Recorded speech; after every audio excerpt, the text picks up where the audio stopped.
Mama, inaribo mo. Lengsin birao mama. Ngasidi yamna thawai nungai na uye koi gi mama se.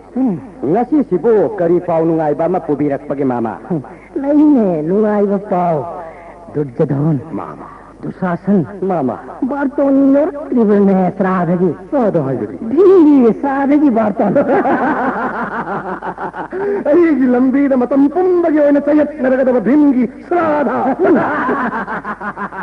Yeman inaksa. Mana tau thaki basi ngasi Nepal ni surak ledana. Sure mama. Aduna ngasi mari ta mangaire bhimgi sradha. Mama. Kurupati.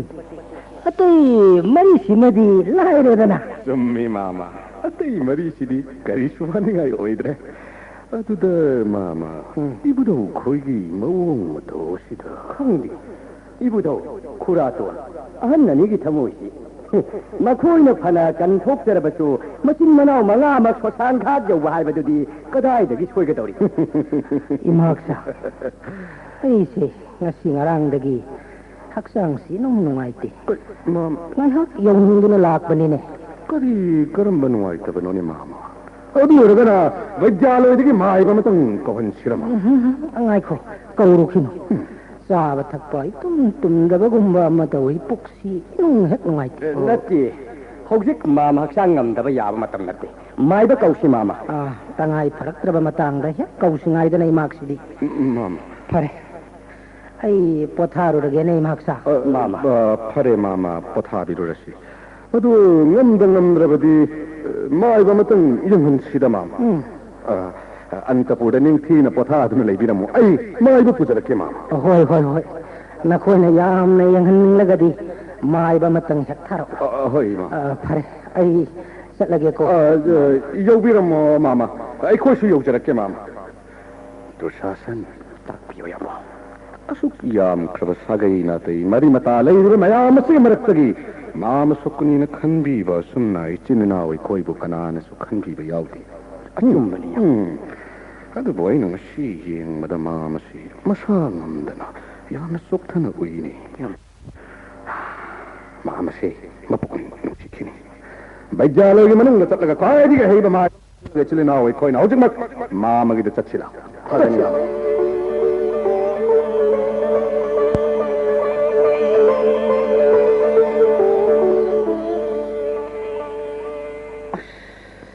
Karamno cha asidi mayek sengna hekta lang khredana sidi numit ninibu bongi wahi khradang sar ga lelak pasidi aina lai wasibu kari desno Vijaya hostina yogadabana kayam watli kaba nubi malai wasida antaw hangkige kanano ni onto na sangkholida kumara sidi Michaman, nintong masama sumalida. Wa mata hangji hoge ima. Kari haibage bungo, hango. Masigi des asibu kari des no ningthau kanagi raijano ima. Ibungo, laipag asi bali ningthau haibadugi rajya. Nati, isabu kari lamdagi lakano. Ima, aise pata lebak yoruruga amuk yumda hanjarakuni. Vijaya hasna kaulebak atuda leijabani imai. Isadi pata lebak tadi kaido wasaluriba. Ima lamtu yang janingduna koiruba haibuduni. Lamsang lakpasida aram khaurangwana khangwa yaraktre ima. Kanagumba saba thakpa marang kaigdaba amagi yumda changjaraga atithi seba logjage khamjabani ima. Mafam amata imana takpiramu. Ngaiko. Adudi ima wa hange. Nangbu imana sum yengbada ningthau masa masu mal natabrane mani ima ai ningthau masa ni Pandu putra Bhimsen haibadu ai ni ne ima adudi sin hawai si nang kaya yamna sabadi ngamgani Rajkumar madugi wadi ima mi samana sagadaba siang hawai du Sri Krishna gi kripa leibadi itanta saba ngangani de ima phare adudi madumak hek tawro sidi soidraba warne iman hairibisibo madubu soidrabudi nu haijakhrani de ko ima yengoi ima wahege Bali Maharaj ki amatta poksabi mudra kaubira ima ꯃꯁꯛ ꯃꯇꯧ ꯁꯑꯣꯡ ꯁꯥꯗꯥ ꯇꯁꯦꯡꯅ ꯄꯥꯔꯕꯇꯤꯃꯛꯀ ꯆꯥꯡꯗꯝꯅꯕ ꯌꯥꯏ ꯏꯃꯥ ꯅꯤꯄꯥ ꯆꯥꯃꯅ ꯆꯥꯒꯗꯕ ꯆꯦꯡ ꯍꯋꯥꯏ ꯑꯗꯣ ꯑꯃꯨꯛꯇꯗ ꯆꯥꯕ ꯉꯝꯕ ꯑꯀꯟꯕ ꯅꯠꯇ꯭ꯔꯕꯗꯤ ꯕꯣꯔ ꯃꯂꯥ ꯍꯨꯛꯂꯔꯣꯏ ꯍꯥꯏꯗꯨꯅ ꯁꯩꯇ ꯂꯩꯈ꯭ꯔꯕꯤ ꯔꯥꯖꯀꯩꯅꯥꯅꯤ 이헤헤 마기드디 이마 빔마이터부 nga이람미버니드네 이마 누시다 ꯔꯥꯖꯀꯨꯃꯥꯔ ꯃꯇꯤꯛ ꯃꯒꯨꯟ ꯆꯥꯎꯔꯕ ꯀꯌꯥ ꯑꯃ ꯃꯥꯏꯊꯤꯕ ꯐꯪꯗꯨꯅ ꯍꯟꯅꯈ꯭ꯔꯕ ꯆꯥꯡꯌꯦꯡꯅꯤ 이마 까리마트 징글리루누 ngасꯤꯗꯤ ꯚꯤꯝꯃꯩꯅ ꯔꯥꯖꯀꯨꯃꯥꯔꯤ ꯃꯨꯗ꯭ꯔꯥꯅ ꯄꯥꯝꯂꯤꯕ ꯃꯗꯨꯃꯛ ꯄꯥꯡꯊꯣꯛꯆꯔꯝꯂꯒ ꯔꯥꯖꯀꯨꯃꯥꯔꯤ ꯃꯨꯗ꯭ꯔꯥꯒꯤ ꯕꯣꯔꯃꯂꯥ ꯑꯩꯅ ꯁꯣꯏꯗꯅ ꯐꯪꯒꯅꯤ ꯏꯃꯥ ꯃꯐꯝ ꯑꯗꯨꯗ ꯇꯞꯊꯗꯅ ꯑꯩꯕꯨ ꯂꯝꯖꯤꯡꯕꯤꯌꯨ ꯏꯃꯥ ꯑꯩꯕꯨ ꯑꯝꯇ ꯂꯝꯖꯤꯡꯕꯤꯌꯨ ꯏꯃꯥ ꯂꯥꯛꯑꯣ ꯔꯥꯖꯀꯨꯃꯥꯔ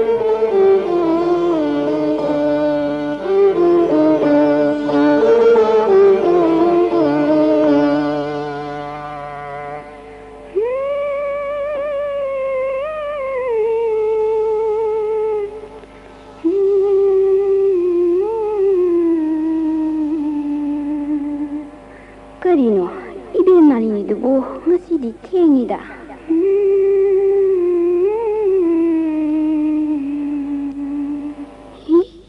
ꯀꯅꯥꯅꯣ ꯒꯗꯥ ꯑꯃ ꯂꯦꯡꯊꯣꯡꯅꯗꯨꯅ 이벤 말이니ꯒꯤ ꯃꯇꯨꯡꯗ ꯂꯥꯛꯂꯤꯕꯁꯤꯗꯤ 이ꯆꯝ ꯆꯝꯅ ꯂꯥꯛꯄꯁꯨ ꯃꯥꯟꯗꯦ ꯑꯈꯟꯅꯕ ꯋꯥꯐꯝ ꯑꯃꯒꯤ ꯂꯥꯛꯄ ꯃꯥꯟꯈ꯭ꯔꯦꯗ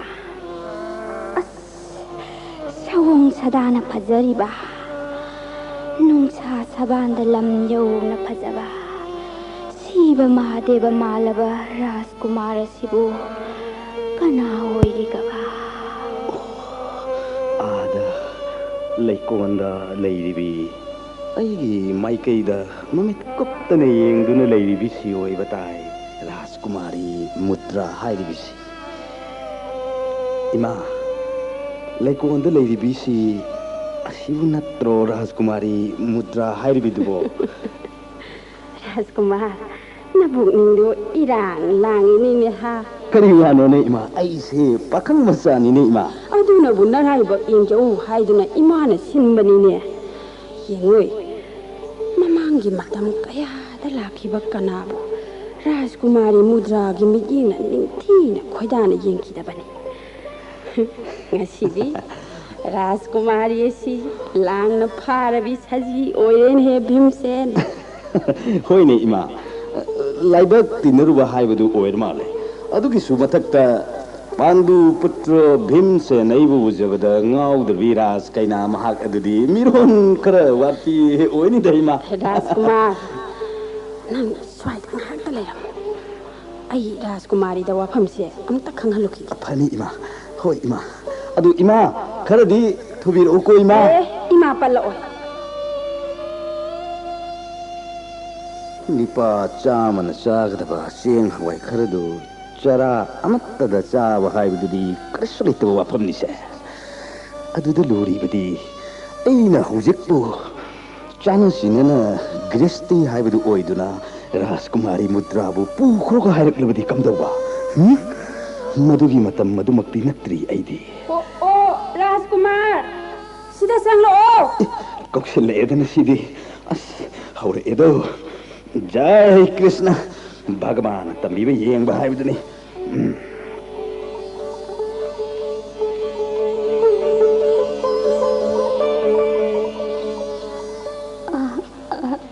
लेंसिंबिरओ राजकुमार फगनी राजकुमारी सखंगनबगी अहानबा मिकुपसिदा वाफम अमानिदंग हंजनिंगबसी ꯌꯥꯝꯅ ꯋꯥꯔꯧꯕꯤꯔꯒꯗ꯭ꯔꯥ ꯋꯥꯔꯧꯕ ꯍꯥꯏꯕ ꯋꯥꯍꯩ ꯑꯗꯨꯕꯨ ꯑꯩꯗꯤ ꯉꯁꯤꯗ ꯇꯥꯖꯔꯤ ꯑꯩꯒꯤ ꯊꯃꯣꯏꯅ ꯉꯁꯤ ꯐꯥꯎꯕꯒꯤ ꯄꯨꯟꯁꯤꯗ ꯀꯅꯥꯒꯨꯝꯕ ꯑꯃꯒꯤ ꯃꯐꯝꯗ ꯋꯥꯔꯧꯕ ꯊꯝꯖꯔꯛꯇ꯭ꯔꯤ 이벤 ꯋꯥꯍꯩ ꯋꯥꯇꯥ ꯌꯥꯝꯅ ꯅꯨꯡꯁꯤ ꯍꯥꯏꯃꯤ ꯑꯣ 이벤마 ꯊꯋꯥꯏꯅ ꯇꯥꯕ ꯂꯥꯛꯑꯕꯗꯤ ꯄꯛꯅꯤꯡꯗ ꯍꯦꯛ ꯅꯨꯡꯁꯤꯕꯅꯤ 이벤ꯁꯤꯃ ꯔꯥꯖꯀꯨꯃꯥꯔꯒꯤ ꯄꯔꯤꯆꯣꯏ ꯑꯃꯨꯛꯇ ꯇꯥꯛꯄꯤꯌꯨꯕ ꯄꯨꯝꯅꯃꯛꯀꯤ ꯃꯃꯥꯡꯗ ꯃꯗꯨꯇ ꯈꯪꯖꯅꯤꯡꯕꯅ ꯂꯥꯡꯇꯛꯅꯔꯤ राजकुमारीना हाना तामिरबसु याइदा विजया होसिना कौबा देश अदुदा पालंबा पांडु महाराज हाइनबदो अइबु हेक पोकपिरंबा इपाने इचनिनाव मयामगी मरक्ता अइना याइम ओइजै मरम अदुना अइगी मिंग भीमसेन कौजरबसु गुरु मयामनदी अइबु याइमा हाइनसु कवि राजकुमारी इबेन हस्तिनागी पांडु महाराज हाइबदुगी वारी अखोय पाबुंग अइंगोंदा हेक लिबी अदुगा पाबुंगसु यामना चानैयेना हाइये इबेमा अपराजिता पांबीसे इथा थाजदना मयोन चोंगलेन हे तांजासिदा आई इसिंग खजिकता हायहौरखिगे हैना इबेन सखिनाय खो हो इबेमा हिउने मयोन चोंगलखिनि थाजरुद्राबा लैपाना बसंत मतम सुनतना मयोन चोंगलेन हे तांजासिदा मखोंग सोमदुना इसिंग हाइदुना लैरांग लैसा तमहलौद्रबदी मालिनी अइबु वाखंगदे हाइदुना चैराक पीबीगेरो ओ आई चचरे इबेन सकिनाय खो हाइबा हाइमा सख्रेनी इबेम राजकुमारी इबेनसु सत्खिङैसिदा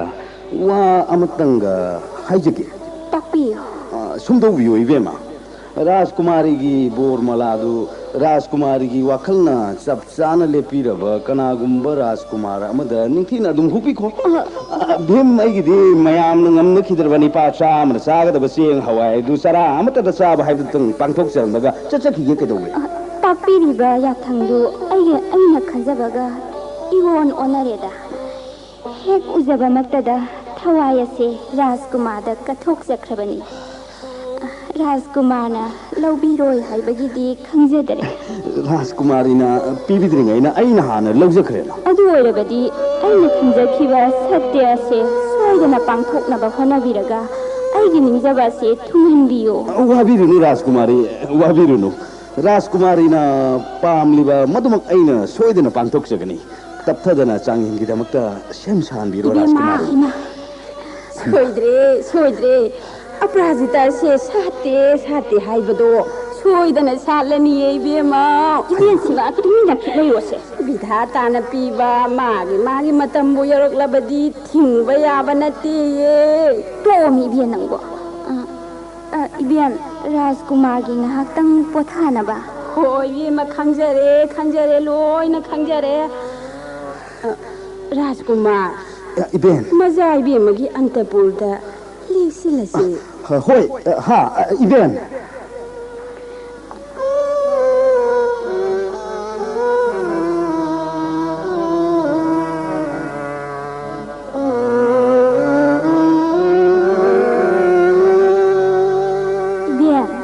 कइदौरे इबेमा ngасidi पुनिंगसे लेताफम अमा खंगदि अदुबु कइदौरगे हाइबनी होरेन इसे वा मयेक्तो कोगे हाइरो कइदौरगे होरेन ngमदे का हाइरबदि कमदौनी इसे अदुगी वा ओइरिको अइना सुयाम वारगा नंनो इबेन हो नुसीदको मी ngaubga haisidi koide hai oibema saji mitangam jarabi koirauna rabi misna anido tathak thamoi nungi langtak na wa khando lot pa yadre mapan thore ibema aibu kaidaurage ne oibema taibang miron khangringai dagi ingam sida poduna chawrak pinina aina loina khangjare hoine अदुबो ngमद्रगदि कमदौदगी हाइबा ngमद्रदि आइदि यारोइदौनी को इबेनदा लोइनमक ताइनादौनी ngमलाबदि कनादा ताइनाबा अदो ngमहलो हाइबा ओइबेमा सिनाजरमले लोइना सिनाजरमले खल ओलिबा कांगुदुदा फादना ओलो हाइना आइना ngसाइना लोइना सिनारमलबनी ए युनी इबेमा राजकुमार सु सोमदबु लाइने Eben येंगने माइथोंगसी साउरबना उद्रो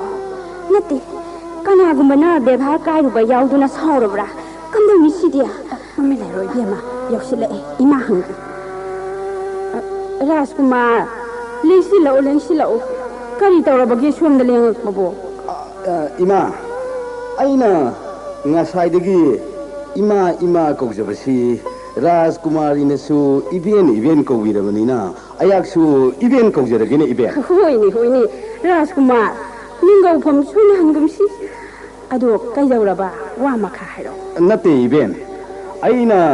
ꯁꯨꯝ ꯂꯥꯞꯅ ꯎꯖꯕꯗ ꯃꯈꯣꯏ ꯆꯦꯡ ꯍꯋꯥꯏ ꯑꯣꯜꯂꯤꯕ ꯂꯣꯏꯁꯪ ꯃꯆꯥꯁꯤꯡ ꯑꯁꯤꯕꯨ ꯏꯌꯥ ꯌꯥꯅꯤꯡꯗꯕꯒꯨꯝꯕ ꯑꯃ ꯀꯩꯗꯧꯔꯒꯦ ꯏꯕꯦꯟ ꯅꯨꯡꯉꯥꯏꯈꯤꯗ꯭ꯔꯦꯗꯀꯣ ꯅꯠꯇꯦ ꯀꯅꯥꯅꯣ ꯃꯈꯣꯏ ꯎꯁꯤꯠ ꯊꯑꯣꯏꯗꯕ ꯀꯅꯥꯅꯣ ꯆꯩꯔꯥꯛ ꯄꯤꯒꯦ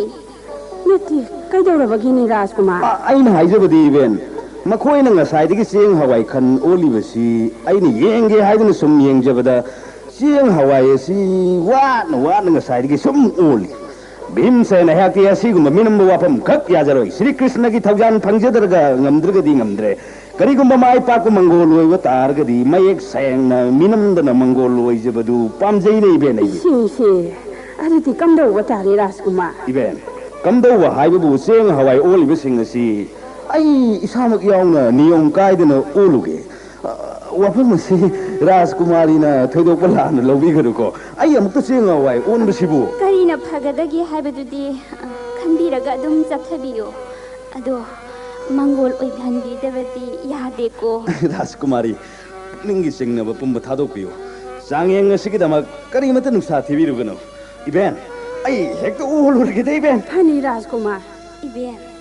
ꯃꯍꯥꯛꯀꯤ ꯃꯔꯤꯡꯖꯦꯟ ꯃꯊꯧꯅꯥꯁꯤꯗꯤ ꯑꯣꯟꯊꯣꯛꯅ ꯅꯤꯄꯥ ꯊꯣꯛꯈ꯭ꯔꯦꯗ ꯑꯗꯣ ꯏꯕꯦꯟ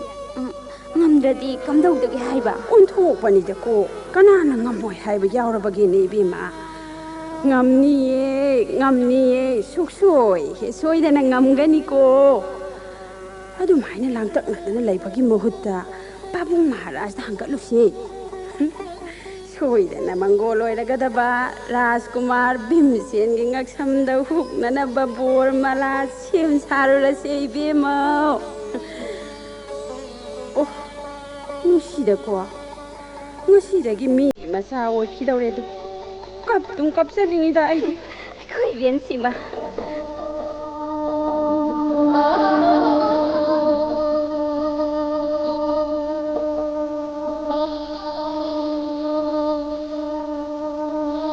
पांडुपुत्र राजकुमार भीमसेन की पालीपुत्री राजकुमारी मुद्रा की तिनबीबा मयाम पुम्नमक ताबियो अवांग थंगबा कोनुंगी कांगजई बुंगदा मयाम पुम्नमक चतपियो असा थकमदी फीरोन सना रुपा कया राजकुमार अमदी राजकुमारी अनेगी मंगोल की दमक महाराज नतान तौबिगदौड़ी पांडुपुत्र राजकुमार भीमसेन की पालीपुत्री राजकुमारी मुद्रा की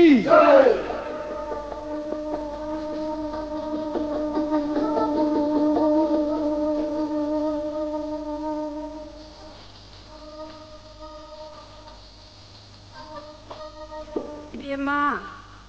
ꯏꯕꯦꯟ 이봉호 라जकुमार ꯇꯥꯛꯄꯤꯌꯨ ꯏꯕꯦꯟ ꯑꯍꯤꯡꯒꯤ ꯃꯇꯝꯁꯤ ꯄ꯭ꯔꯍꯔ ꯑꯅꯤ ꯈꯛꯇ ꯃꯉꯥꯏꯔꯦ ꯑꯟꯇꯄꯨꯔꯗ ꯁꯌꯣꯟ ꯀꯛꯈꯔꯣꯝꯗ ꯂꯦꯛꯁꯤꯜꯂꯁꯤ ꯅꯅꯥꯏꯁꯤꯡ ꯃꯌꯥꯝꯅ ꯊꯧꯒꯟꯒꯤꯗꯃꯛ ꯉꯥꯏꯔꯤꯌꯦ 이벤 ꯌꯦꯡꯉꯨꯅꯦ ꯅꯣꯡꯊꯛꯇꯒꯤ ꯂꯨꯄꯥ ꯃꯍꯤ ꯍꯩꯊꯔꯛꯄꯒꯨꯝ ꯏꯪꯅ ꯉꯥꯜꯂꯤꯕ ꯊꯥꯕꯜꯒꯤ ꯃꯉꯥꯜ ꯑꯁꯤꯕꯨ ꯅꯝꯍꯠꯇꯨꯅ ꯊꯥꯜꯂꯤꯕ ꯊꯥꯎꯃꯩꯒꯤ ꯃꯩꯉꯥꯜ ꯑꯁꯤꯕꯨ ꯌꯦꯡꯗꯨꯅ ꯉꯥꯏꯍꯥꯛ ꯐꯝꯕꯁꯤꯁꯨ ꯅꯨꯡꯉꯥꯏꯇꯕ꯭ꯔꯅꯦ ꯏꯕꯦꯟ ꯏꯕꯦꯟ ꯃꯨꯗ꯭ꯔꯥ ꯑꯩꯒꯤ ꯅꯨꯡꯉꯥꯏꯖꯕ ꯄꯟꯗꯣꯝ ꯂꯣꯝꯖꯕ ꯑꯃꯗꯤ ꯄꯨꯟꯁꯤꯗ ꯀꯨꯏꯅ ꯉꯥꯏꯔꯛꯄ ꯄꯟꯊꯨꯡ ꯌꯧꯖꯔꯛꯄ ꯄꯨꯡꯖꯥ ꯑꯁꯤꯗ ꯅꯨꯡꯁꯤꯖꯔꯕ ꯄ꯭ꯔꯖꯥ ꯃꯌꯥꯝꯁꯨ ꯆꯤꯛꯅ ꯆꯥꯏꯅ ꯉꯝꯗꯅ ꯇꯤꯟꯗꯨꯅ ꯌꯥꯎꯕꯤꯔꯔꯤ ꯃꯌꯥꯝꯁꯤꯕꯨ ꯍꯨꯟꯗꯣꯛꯂꯝꯂꯒ ꯑꯩꯕꯨ ꯅꯤꯡꯉꯥꯏꯗꯅ ꯇꯨꯝꯂꯨꯔꯣ ꯍꯥꯏꯕꯔꯅꯦ ꯏꯕꯦꯟ 이베마ꯒꯤ ꯃꯪꯒꯣꯜꯒꯤ ꯄꯥꯎꯅ ꯂꯩꯕꯥꯛ ꯁꯤꯟꯕ ꯊꯨꯡꯅ ꯁꯟꯗꯣꯛꯈꯤꯕꯅ ꯍꯌꯦꯡꯒꯤ ꯑꯌꯨꯛꯀ ꯍꯦꯟꯅ ꯑꯃꯨꯛ ꯍꯦꯟꯅ ꯃꯤ ꯇꯤꯜꯂꯔꯅꯤ ꯍꯌꯦꯡꯒꯤ ꯁꯔꯨꯛꯁꯨ ꯈꯔ ꯈꯖꯤꯛꯇꯤ ꯈꯥꯛꯁꯤ ꯀꯩꯗꯧꯔꯒꯦ 이베마 이벤시마 라जकुमार 이벤 하이비요 이벤 까리 닦비가다봐 ngasi디 14 पानबा थाजनी ꯍꯣꯏ 이벤 하이앵느 पूर्णिमा ꯍꯌꯦꯡꯅ ꯃꯦꯔꯥ ꯊꯥꯒꯤ ꯊꯥꯅꯤꯅꯤ ꯍꯌꯦꯡꯅ ꯑꯃꯨꯛ ꯍꯦꯟꯗꯧꯔꯤꯕꯅꯤ ꯊꯥꯕꯜꯁꯤ ꯍꯌꯦꯡꯗꯤ ꯀꯥꯔꯇꯤꯛ ꯗꯦꯕꯒꯤ ꯄꯨꯖꯥ ꯅꯨꯃꯤꯠꯁꯨ ꯊꯣꯛꯄꯅꯤꯅ ngasi ꯊꯥꯂꯤꯕ ꯃꯌꯥꯝꯁꯤꯗꯒꯤ ꯍꯦꯟꯅ ꯑꯃꯨꯛ ꯉꯥꯟꯅ ꯊꯥꯟꯒꯗꯧꯔꯤꯕꯅꯤ ꯍꯣꯏ 이벤 이벤 ꯑꯗꯨꯅ ꯀꯛꯈꯔꯣꯝꯗ ꯂꯦꯡꯁꯤꯜꯂꯁꯤ 이벤나 하이버금 랭실라시로 ꯍꯣꯏ ꯆꯪꯁꯤ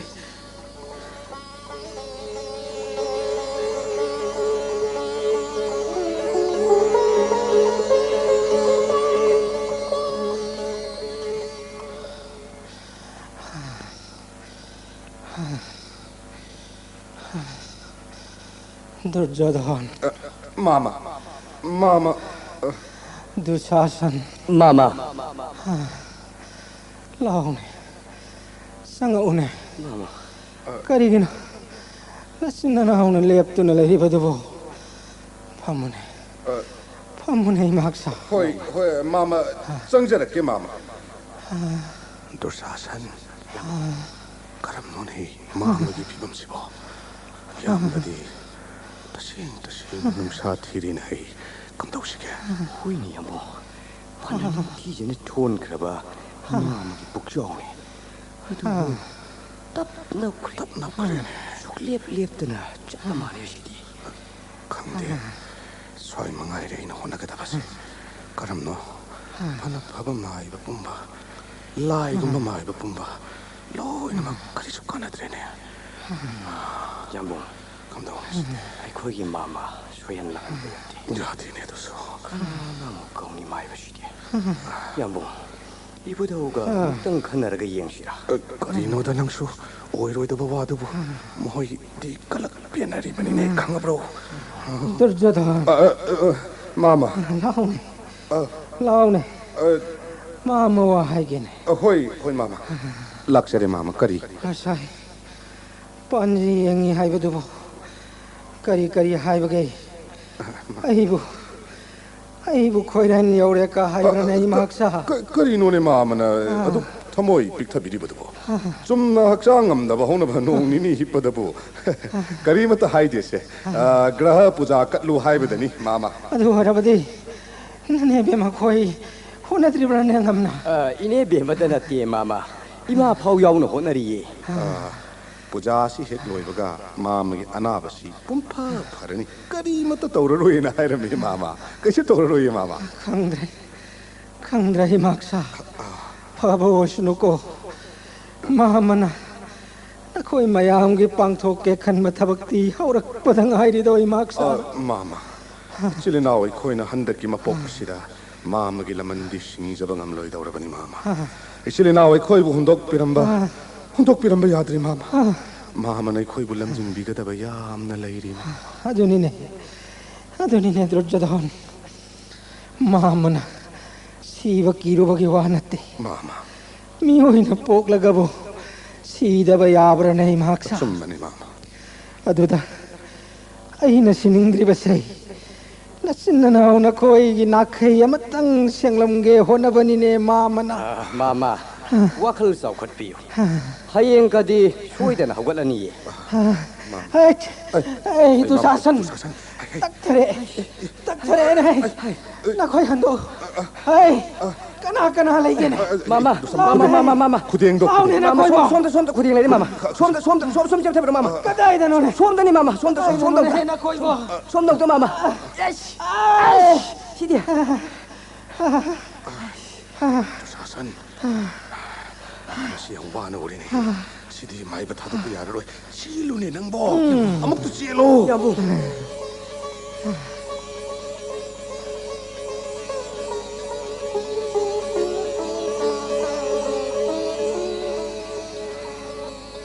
राजकुमार इबेन हस्तिनादा खोंसालगनी हाइबसिबु सोइद्रबा वारा हो इबेन अदुमना खंजरिबा अदुदि कयौंगै खोंसानगदवा इबेन आई पंथाबा याद्रबनी हौजिमक खोंसालगेने इबेन अदुदि राजकुमारीना ओइहौगदबा सक्तम मदुदि मजाइबुंगोदि करीमत खनबिद्रबरा इबेमसु थोरइसे हौजिकमक हस्तिना पांगना खोंसानबिरगनी हाइरिबसे असुंबा ओइबिरबरा तंगाई फदना लिंबिदबा यादे ताकबिरगदे अइसु तुंग इंजगनी करिवानो मुद्रा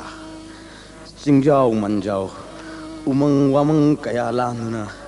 सांख्रब लंबीदा खोंगत चटकदबनीने मुद्रा असिदबु नंगना तुंग इलकपा होंगदेने मुद्रा लुहोंगलबी नुपीगी पुंसिना मपुरोइबगी तुंग इनबदा अवा अना मायोकनगनी हाइबगी चिंगनफम थोकते आई सुंगसोई सोइदना राजकुमार की तुंग इंजरक नते मुद्रा राजकुमारी अवा अना दुगी वांगाक्तसु नत्रि इबेनसु ताबियु आइगी वाफमसे अयहाक इपा इमागी अनीसुब मचानी इथक्ता इयाम्ब हेक थांगना लेरी यामुंग जुडिस्टिस हौजिक फाव ग्रेस्टी ओइद्री अदुगी सुमथक्ता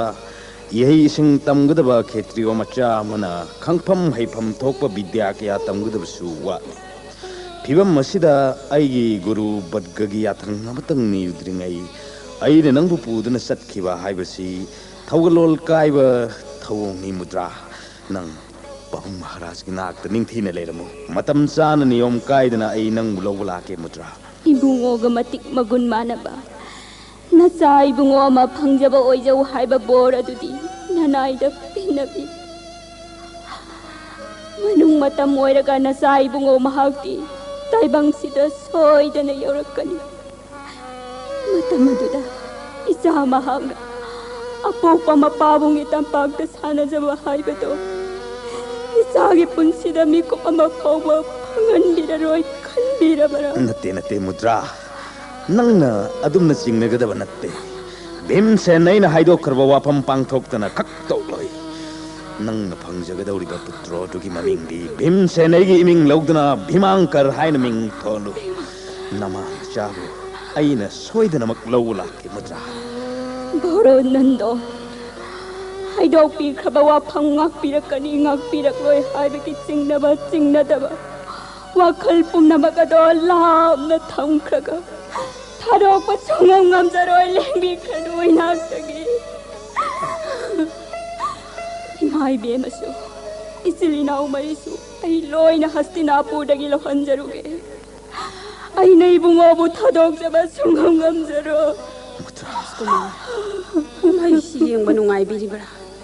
फिबम सिदा इबेमबु थादोकलंबा ngamgadawribra Eben मुद्राबु अइना थादोकलगने हाइबा नत्तेने Eben अइगी हंदकी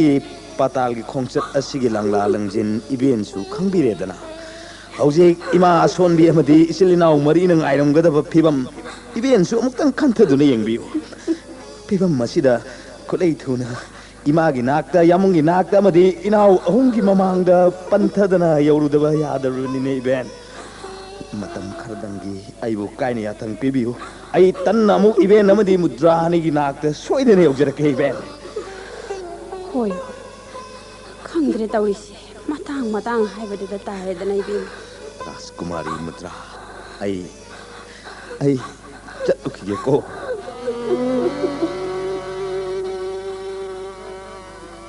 खरेदा मसिगी bone असिदि चतपगी लोइबा Khamman आइदेदको मसिदबु राजकुमारी मुद्रा लोइनरक्लमबदि आई कमदौबा लोइदि लोइरक्लेदना बोनगी नंखै लापना गंगा तुरे लेरे ओ योगदी यौरक्लेदना Vijaya होस्तिना ngayaktabu khongsida phamdena pathakigeda chakna marol malambane ngayakta pathakige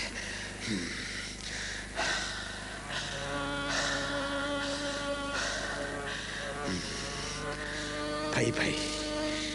papi dujadhan mama shakuni khang loidrado nakok namai khang daba makai lakmage khang kani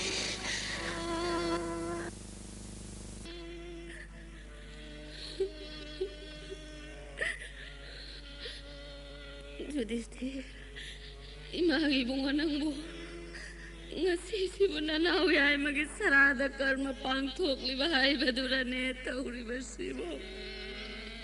yambagi yai mabimse nang mulairam len yaukhre haibse yambagi thamoi asina tajade yanindrine yai ma tajada yaningda yambana nangi pinda pige ko yai ma nang lo ko yai ma he Vayudev nangi sakti na nangi angsan oi kibana cha saklava bhimni ngasi punti aina ichagi maphamda pukmen paumena jage aina sati dharma kaijada biya sheng mamakta oirabadi Ichado miram lendabu lairabasu lairam lendabu tilam labasu aina ichagi mafamda paumena jaribase Vayudev nangna tahan biuko Imagi bimse Imagi konjanina Imagi aima Kadung sidi Imana kawata dabara Imagi nakta yaurakko Nayamana piriga pinta laularo Imagi aima Imagi konjanina Imagi bimse Ima Nasaya imalagte Ima Sudiste Nanaurak sunat iba sentada Ima Nasalagte Ima Sudiste Nanggutada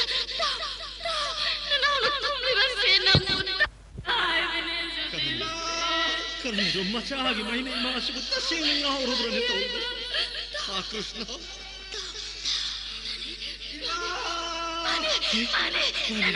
Mani yai magi konjel ni ma yai magi konjel ni ma yai imagi konjel ni tasare imagi mai kai si pudi konjel ni ma Imagi aima Nayamagi magaran Bagsagi swasan Gada sila nangungali Lao imagi naglaw Imagi bibise Ima yang biu ina yai mana sikki mamang thara selak sudah juga sema yang biu ima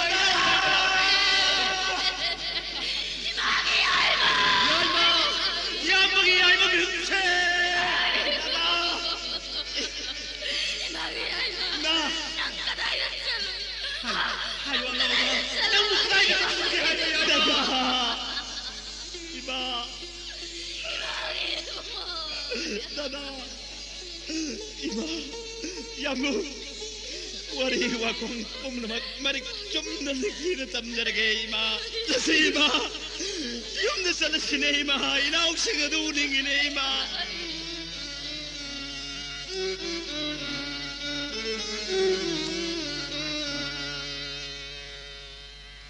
Hai,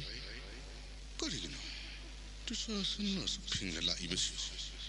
Managi pipam sina suksadri ngaisida kari karamba ubatropa muktoba noni magi mawongas Yambo, kai daure tu sasan bim lagaure. Mayang wawang ang narakpataba-dagi. Sum dekang lagi haiduna, ay chat lagi yang ure yambo. soidra bawaran nang gisibuto sasan nang taseng na namit magnagurak labla Manak ta hekchang lubatuti, hanggoy duna ichang jaraktre. Imit urak laban ni yambo. Hastinagi mathaw leitamo mayam chang duna. Sing Hawaii asatak makogi mayumda tinaba pareng laklahuri yambo. karamno yom na luri ne wapam masidi wapam masigi langla langjin khangnarak labadi ibu dong sa thara kadaba thabak asidi tanja asida mama na marola mamma ibu sangla duna leire wa khara ta thuk tasin tawgada basu May bumuna, makut hatuna kau rakirusi. Ay ko'y buhay naman yambo. mani ai kore ne buni lao sang sikari no hangsi Karino na sinanaw na hinari ba dibo? Bim kay daw hari ba nona? mama bimdubu nahangi pibamduda amuk hal e hari ne ma Kari, soidra ba warane hari ba siwa? Ay ujarak laban ni mama, halak haure. Ay, ako'y ginabudaw. Bisman, tihalak pa soidra na warang gani. ibu daudi zatuk pa ude na mama Te na makakaga. Ko'y tihilu ba ngamba nabudaw ni nahay? Adudi, wapam si, wawa lang naralabadi kamdaw ni yambo. Nako'y waro na imaksa. Nako'y waro no karisutoroy ko. Mahay lohoy na. Tumin nalay na kinine. karam na no ne mama Durjodhon. mama Wawalaw na rabadi. Karasay thang na ragan takini. Adugi seruk. Matam saan alaman kumaya na ba? Nabudaw na sinbanida na. Yambo, may muna hari si sunggan yambo. Dusasan Yambo, Dusasan. mama. Yam na section gadawri ba din ang nikaw ibungo? Ano नंगोंदा ihan hana tasilakadoribni seksluko nang haina tredai karamno tumilayu nangsu man kari pangtau tukjaba ngamgadage nattene ma kaidongmai lakpani haibagene ngarang tunglabo era male mama adudi yangoi maksa bimdo ai kita soidana lakani yangoi sangalakano kodro jadhon hoi mama ai changal oi mabum yamu dum jaga yamu hindu juristir galai laksno taram koksilu indom cha ga yambung hanga kurum jari lengshin diraksi somda lengshin durjadhon indom cha nang mama bu kam dauri bano nahan makhaidi nanawi ai magi marang baduda yorok pangamdabani ne indomsa aduni indomsa mamagi marolama inawi ai magi marolama muthong maromam ta khangjadre khoisu adubu inawi ai magi lai khai ma tarak pasidi nungai jare indomsa sakuni semema nangbu khara nungai rabra na sado isedo namak angauba adugi sarangnabada ipwagi nakta yorokpa ngamkhidabani sebema grahagi dasa haibadani imhakna tawribdu ai sunandagi hiblibasni sebema mama ilang duna mama gini haina karigumba matabu pujarakte kari pura kadawribano nei bunga mama nasakuri basai mama nunghai rai maks aina ne nakhoi nachana mayam sei punnaba sinbadudi imag yai magida satana ba hekaki mama ikpui kairabani nei maksa namak singna kari su khande sakuni sebema hauji adugumba nungai taba wakhal khanba matam natte na sado pra hawat na khangadabani makhoi angang sing masin manaw makhai su mathang lakna haw adudi isi amuk yoragene sakuni sebema lengo indomsa lengbira sindomsa isasa nakhoi mama thadokanu ko indomsa khangjarani indomsa durjadhan yambu yamasu yorage lengbira si yambu makoina laibasi tat pamine pattanung de thokadoribra yenga lakpanine asinine makoigi law te to shasan nang thongjin de layuko karam tchana kan adumak ai tawjage yamo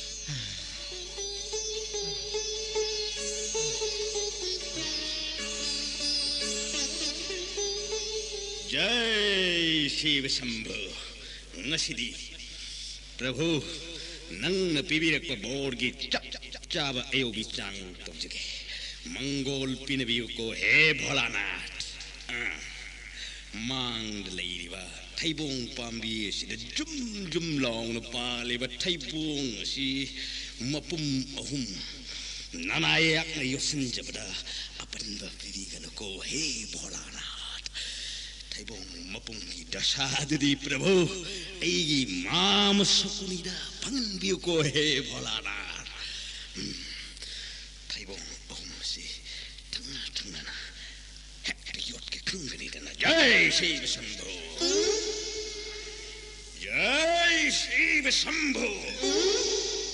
जय Shiv Shambhu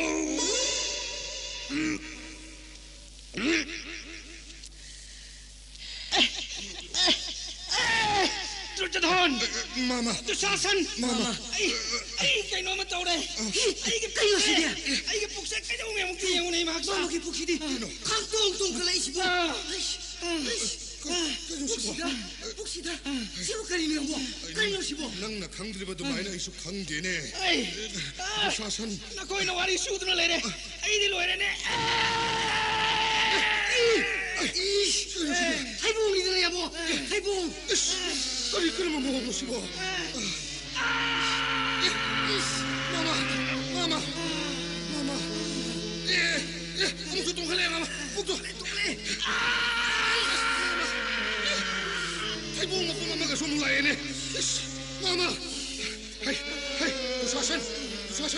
chalo mama ke handak lai ba pot sing se mangan ba ya de section na thamuko chalo ꯇꯨꯗꯗ 마마 암사 소도 사는 비 마마 나신 나오나 그리고 모습 우바이 아무것도 저토कर 빼야되고 마마 나시세 아이 그이노 아무 떠오이네 마마 마마는 핵폭기 파오바 이틀에나 저톡저러이 마마 너네 마마 마마니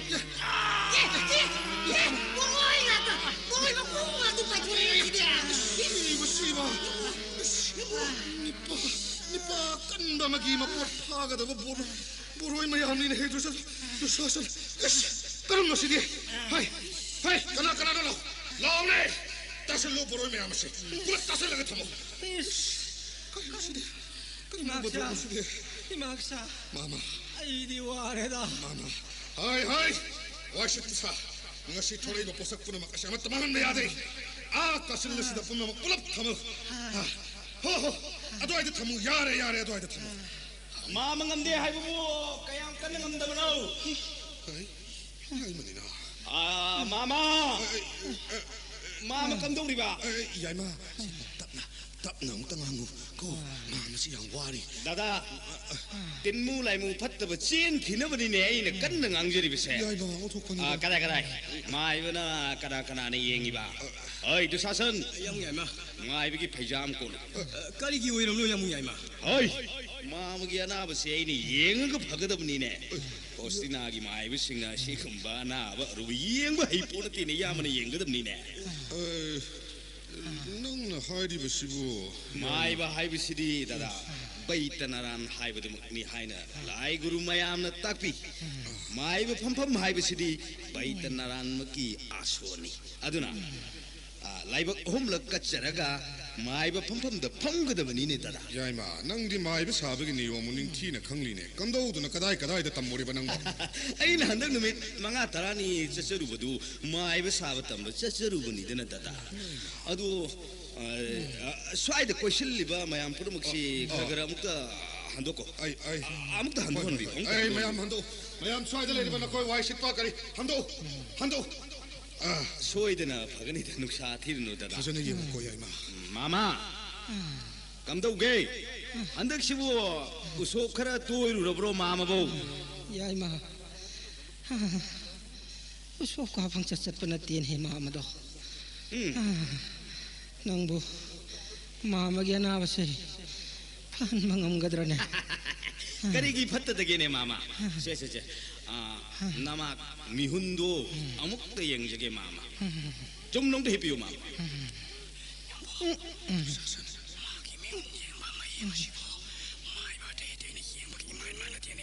mana kari bu kandori banone ngausin nari banine tu sasan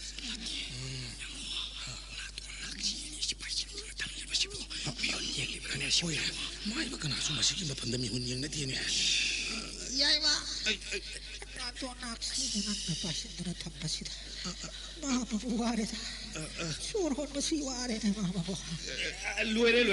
mama luere ngaptani masidi aina khanba mawong ama leire mama adunani ngasi si kari numit no nongmaijing atrai andi nongmaijing thangjei rai sagol se kodi noi mo uside haukiba sawan sel numit ki ayu chak chabaga tongnak matung khara theng tharap boina haurak panidana mama gi leina yai ma sumine ngasi si dada thaibong mapungumba boroi mapungumba ikui dringaida laki bara lakine kui ne adu dada sigi makha tarakudadi yoling koling utup atup pawa laki gido kainunya siba nate ai ma mama gi sibu kari leina ko bagene sibu lai mangam gadrane ai ma kari ngam dadagene dada ngamni yamna lain ngamni dada aina ngasai na haiju aduni hostina gi mai bisingna khangba anaba nattene dada anaba sig mamingdi dusmani jara kawi yam dusmani jara kawi maming sidi dusaswa maming sidi amuk buta trine ko sini da yamung yek na bada hat lagi haiduna kap luraga चंगुबो ngам드르드나 아묵 하나 할럭드나 마사다 반드부 두스머니 자라 꼬위드네 ям보 야무야이마 마시디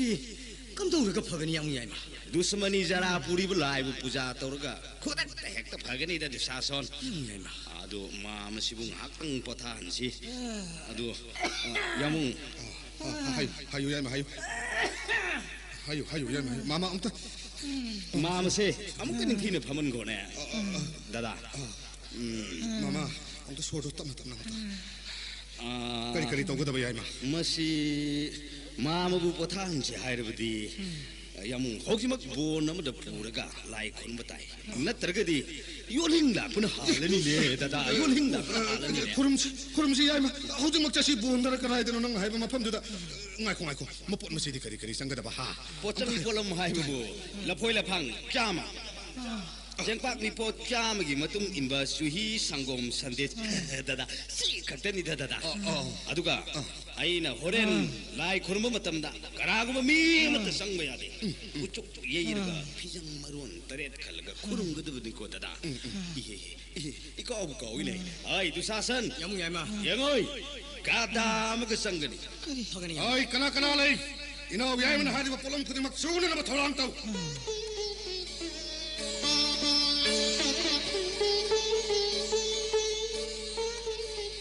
야무야이마 부자기 뽀람 뿜나막 피정 마능다 로이나 수나바 탐자래 야르가드라 목티 ең비요 야무야 야르니 두사산 마마세 꼭뜨기 콩파와 피 앙어워드는 굽드는 듯함 아두가 마얌 뿌나막 고능도 한크로나 하요 마마 파르가 아둠 한절하니 마얌 뿌나막 고능도 로인 한비크로 야이마 마마세 팔로고 야마나 다키나 짜오나 떠고니 고 야이마 다다 와팜 마마나 마마가 아이가나 고능 요르라가 아이나 야레 핵 하이드리 파과 ngasi디 mei thanbiram bayadre numit mamliga tawrokpa matam si puja matam chai adudi mayam loin hanbikro horen karigumba dusamani jara gi lai la ko matam da mi pong leiram thoklobdi mi du su sini aduga mama su sini hoi adudi dusasan ekoi mayam halsi mama singna birunu mama mikup manga tara dangdi hipi ko ai dusamani jara se puja katki ge mama 야이마 호나로 두사산 나우다리라 란미 카라당갈로이나 마룸 마마들 로라가 빔 떠오리버세 아무튼 고 이코이디 잘람하게 아이코 한고이브라 낭보 파니야모 나나우 양식이 또 아다 우자옥 버링 허우리버세 아시기 마룸들 lum들 레이로 잡자래고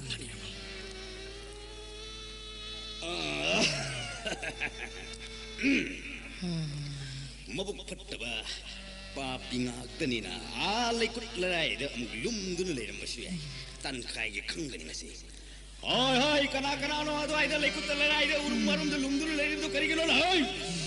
nakoi leiduna ai lai khurma yadren hai tu sabani jora laglawdine na sa da hanjin jagani ko ina ura male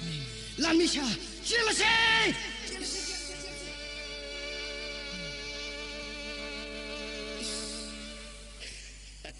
Makogi sandes asidi pada ningti na mapung pare hai jai krishna hudi yobiram daba he bholanath he bhairo प्रभु ने ताकि भी हथंग मतुंग इन ननाई ने कौजरी Laing भी रख लो हे भोलानाथ नीचे इपाला करी हाइनिंग बा हाइजर मामबु अमुक फानबिरो प्रभु ngasi dagi phaba oirasu achi tara nang haigada atai kari wali ओइजरे प्रभु अदु ननाई ने कचरी ब प्रसादी खरा सिबु nang ngamnamak pangjaro yaima ipa satla प्रभु फरेरा चाक लामने प्रसादी खरा सि तख्थ हाइबदिनी जय शिव शंभु जय भोलानाथ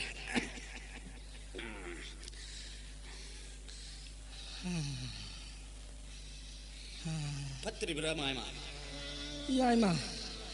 마음 파래 야이마 सोरे सोरे मामा दुश्मनी जरा है बिसदी माइब अदुना अनाब फरबरा हंगलक मतमदा माइब अदुना हंगलक खोन अदुदगी तंखाय में हेंगना अनाब मी अदुना फरे हाइन खुमदबी अमुसु हंजिना नादौरि मी मामा कम तो याय मा अदुना आई अमुक हंजगे मामा हंदकती कन्न खुमिदब यादे मामा कन्न खुमिरौ को मामा अनाब खर फरबरा याय मा मामा नाब फरे फरबदी होगलोदना मामा याय मा आई फंबदी ngamdrine याय मा ngamdab yadeene मामा आई गदा सिद मामा की लुखम दिन ngakse से सौगे फमदुना कुलेबी याय मा ngabiरो गरास ngabiरो तमने इंखलुने याय मा अदुरी मामा फम ngamlabani मामा होगलोने करिनोने amta hogotbiyo मामा करिनोने नंग हायसिबु याय मा amta hogotbiyo aduga मामा मामा गईगा लमजेन चेंसी को लमजेन चेंसी मामा लमजेन चेन दुबई यारोइने मामा लमजेन चेंसी सिंगने बिरुनुने मामा नमाक हाइबसे नामा की गदा सिन मामा की यांगलियन सिदे इनबोय ngak तना थोगल तोगजेगे लवाइलेन पुदु नुसित जैनी फोला हापगी कोंपा असे कोक त हेक्ट ऑप्शन बियुने मामा चेलसी मामा चेल बियो मामा चेल बियो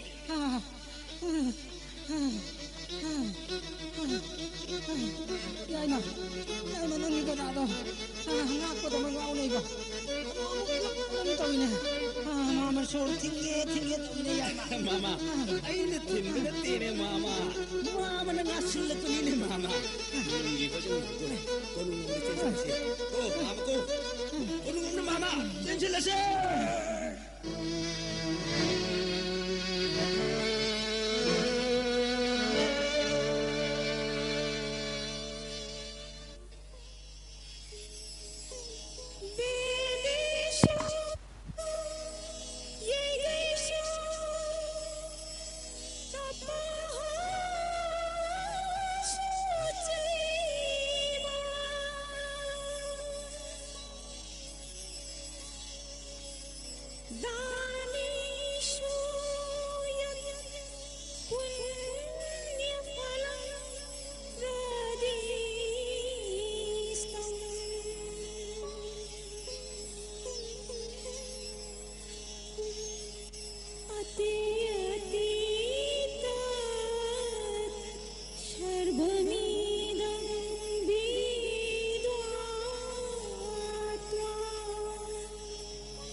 जा